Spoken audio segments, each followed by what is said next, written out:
দেখি বুদ্ধিজীবী একটা বলতেছে ইসলামী রাষ্ট্র কোনোদিন হতে পারে না। কেন? বলে ধর্ম যার যার রাষ্ট্র সবার। এখন আপনি ইসলামী রাষ্ট্র করবেন তো অমুসলিমদের কি হবে? ইসলাম সম্পর্কে তার কোনো জ্ঞান নাই। আর 10টা ধর্মের সাথে সে ইসলামকে তুলনা করছে। ইসলাম ধর্ম না, জীবন বিধান।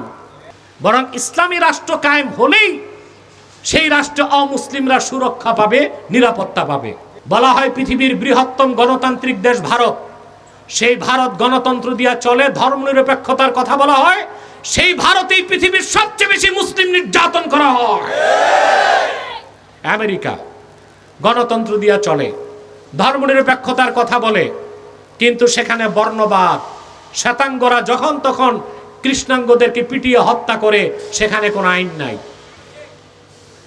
তো সেখানে গণতন্ত্র কি পেরেছে সংখ্যালঘুদের সুরক্ষা দিতে?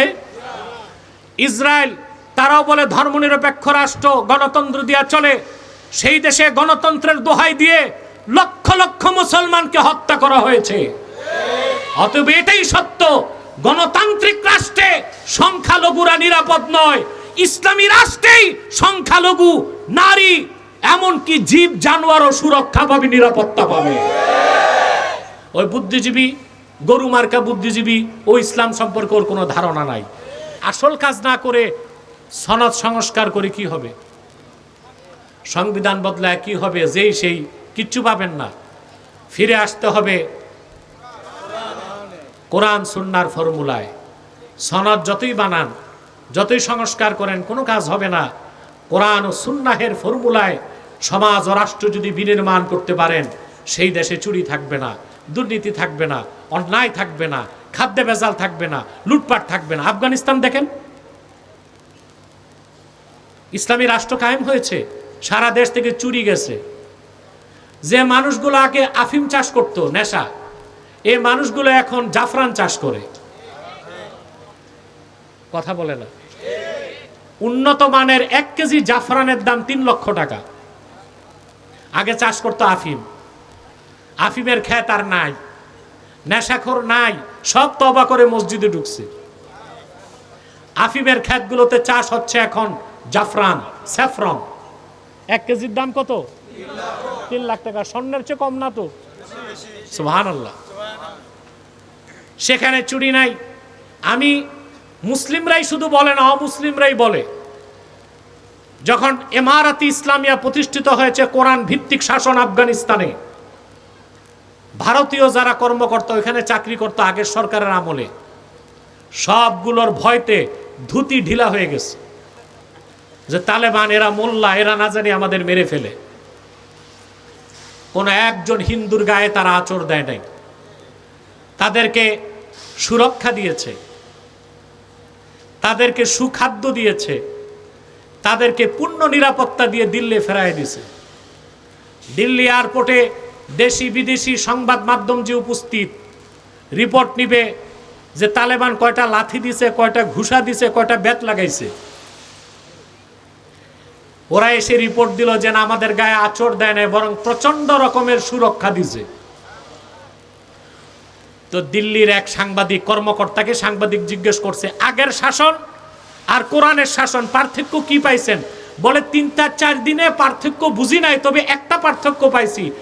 আগে কবাবে গোশত কম থাকতো, ডাল বেশি থাকতো। 3 দিনে দেখছি কবাবে গোশত বেড়ে গেছে, ডাল কমে গেছে। এটা কয় দিনের রিপোর্ট? আমরা ব্যর্থ বাঙালি, আমরা কোরআন সুন্নাহ দিয়ে রাষ্ট্র সাজাতে পারি নাই। ঠিক কিনা? ইসলামী রাষ্ট্র ব্যবস্থাকে বিশ্বাস করি না। ওই এক বুদ্ধিজীবীর টকশো শুনলাম। আমার যখন অজু থাকে না, বেকার থাকি, তো একটু টকশো দেখি এরা কি বলে টলে, বুঝলেন?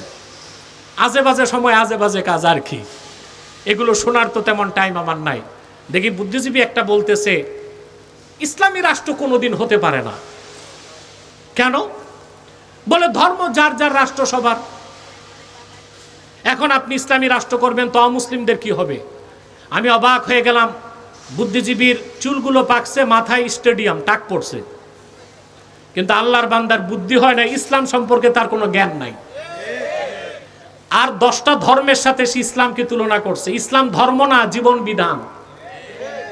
মানুষের ব্যক্তি জীবন, সমাজ জীবন, রাষ্ট্র জীবন, দেওয়ানি, ফৌজদারি, আইন, আদালত, সংসদ, সেক্রেটারিয়েট কিভাবে চলবে তার সুস্পষ্ট নির্দেশনা কোরআন ও সুন্নাহে পাওয়া যায়।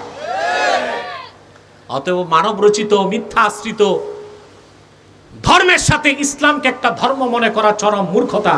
ইসলাম পূর্ণাঙ্গ জীবন বিধান। বরং ইসলামী রাষ্ট্র কায়েম হলেই সেই রাষ্ট্রে অমুসলিমরা সুরক্ষা পাবে, নিরাপত্তা পাবে।